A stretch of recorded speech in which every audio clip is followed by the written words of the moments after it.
the candidate to come, to take the time to come, to help us to make the decision.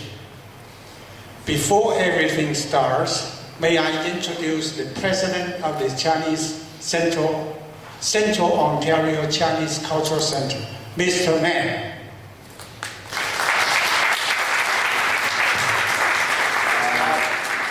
I repeat what Peter said. Welcome everybody, and it's my pleasure to hold questions and to raise some issues.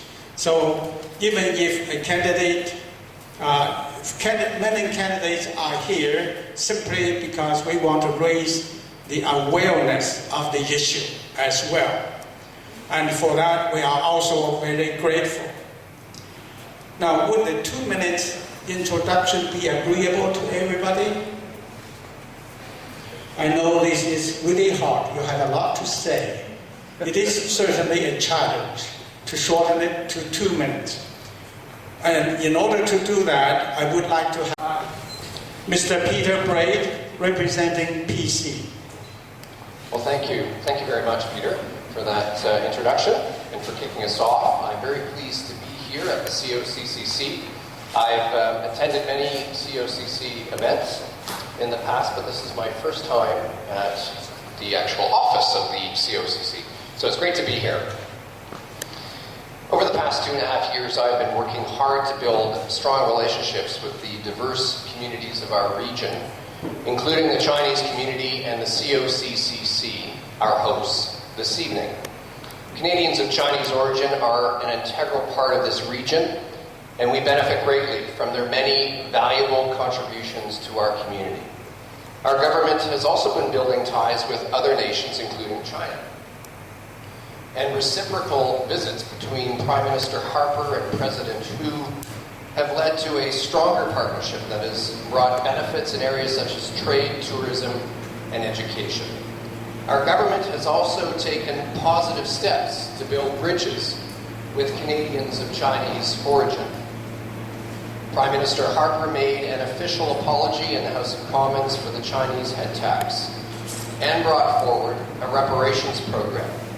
We also took action to cut the right of landing fee, created the Historical Recognition Program to recognize the important historical contributions of the Chinese to our society, and strengthened our immigration system to make it more efficient and fair. China is now the most important source country for Canada's immigration, and in this riding, Chinese students make a positive contribution to our local universities. For that reason, I have cultivated a very constructive relationship with first Ambassador Lan Lijun and now Ambassador Zhang, and have worked closely to establish ties with the local Chinese community. I look forward to answering your questions about the issues that concern you, your family, and this community. He introduced his party. My name is Stephen Scott, and I'm from the Pirate Party of Canada. Pirate as in internet freedom, privacy, and protection for people online, not as in pirates on ships. We're sort of landlocked, so that would be difficult anyways. This past year, over 470,000 Canadians signed a petition to stop usage-based billing. Usage-based billing is a penalty-based cap and charge billing scheme, charging internet usage over 100 times the estimated cost. This penalty-based billing, as on cell phones, is hurtful to Canadians. A rebranding of UBB, now called ABP, is back with the CRTC, who are not protecting consumers, and the CRTC is the regulatory body for telecommunications companies. We need CRTC reform in favor of Canadians.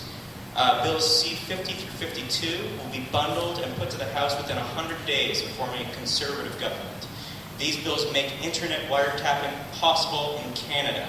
It's expensive and it's sweeping, and they threaten Canadians' privacy. They monitor you online. We don't stand for that.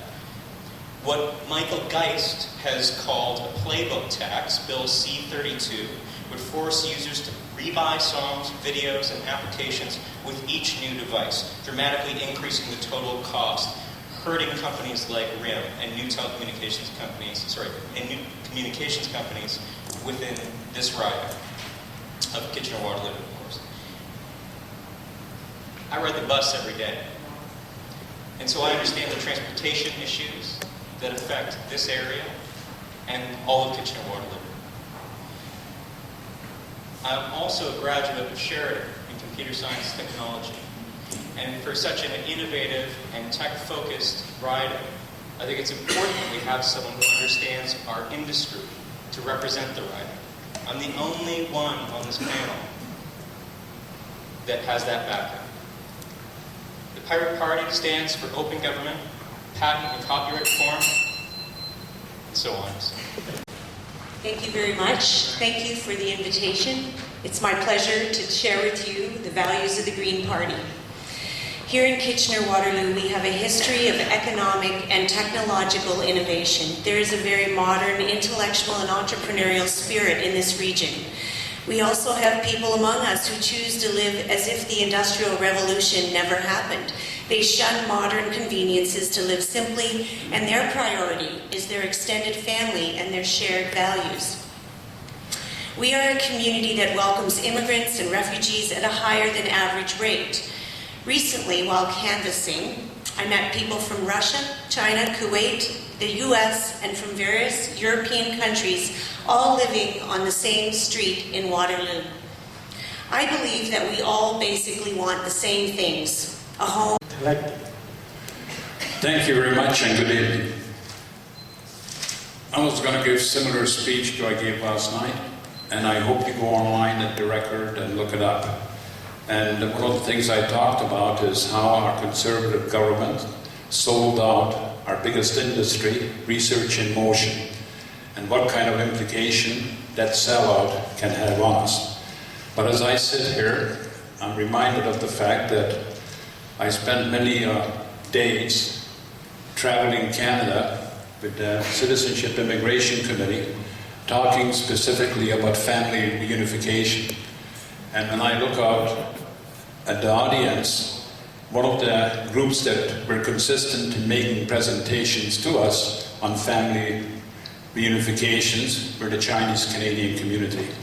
And what they were talking about is we want our parents and we want our grandparents to be able to come to this country. Well, those 2 trips across the country, the Liberals heard you. And what we did was we dramatically increased the number of parents and grandparents that could come in here. In 2006, there were 20,005 parents and grandparents allowed into the country. Under the Conservatives, in 2011, it's going to be 11,200.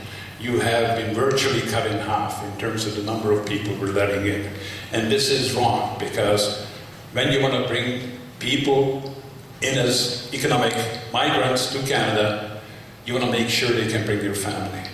And this Conservative government has failed you, failed the multicultural community. You know, Mr. Braid can maybe explain us what Jason Kenney means by very ethnic people. And he can tell us why is it that a Canadian is a Canadian, why he can't understand that simple concept.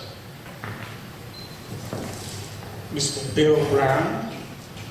Thank you very much. He does send his regrets. He wished he could be here, but he had a prior commitment at an event for the Out in the Cold program where he volunteers throughout the winter, so he does send his apologies. Again, thank you for having me here tonight. This is the first time I've visited this cultural center, and I'm very impressed with the types of events that it does undertake in which to become a little more involved afterwards. Certainly we have many important issues to discuss this evening. A lot of them have already been mentioned, and certainly the NDP is looking to have open policies on immigration and refugee status, which is an important question to all communities here in Canada. We're also looking to take a look at priorities such as hiring more doctors and nurses, strengthening pensions, kickstarting job creation, and helping out your family budget. These are practical first steps that an NDP government will undertake to ensure that the Canadian family continues to be protected and strengthened, and that can happen through an NDP government. Marxist-Leninist Party. The Marxist-Leninist Party is a principled party. In terms of foreign relations, our stand is very simple: non-intervention in the sovereign affairs of other nations. That means that Tibet is an issue for China to decide. That means that the peaceful reunification of the mainland with Taiwan is a Chinese issue, and the Canadian government and the US government should have no role in any of this. Before we start criticizing China for human rights, we have to look at how our own minority people here are being treated, and we have to look at how the people for the G20 were being treated. It should be mentioned that Wu Jintao was the only president at the G20 that actually met with his community.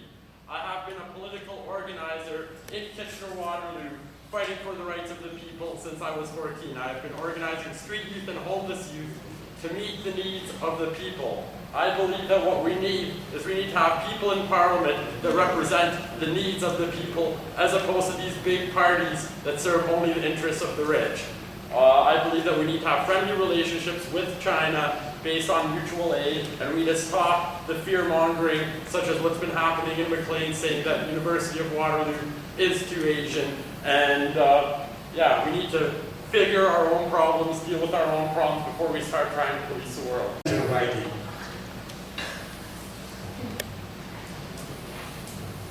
Mr. Stephen Whitworth. Thank you very much, and good evening, everyone, and thank you for giving us the opportunity to speak with you today. It has been a real honor to serve as your member of Parliament, and I've devoted every ounce of my strength to serving the residents of Kitchener Centre.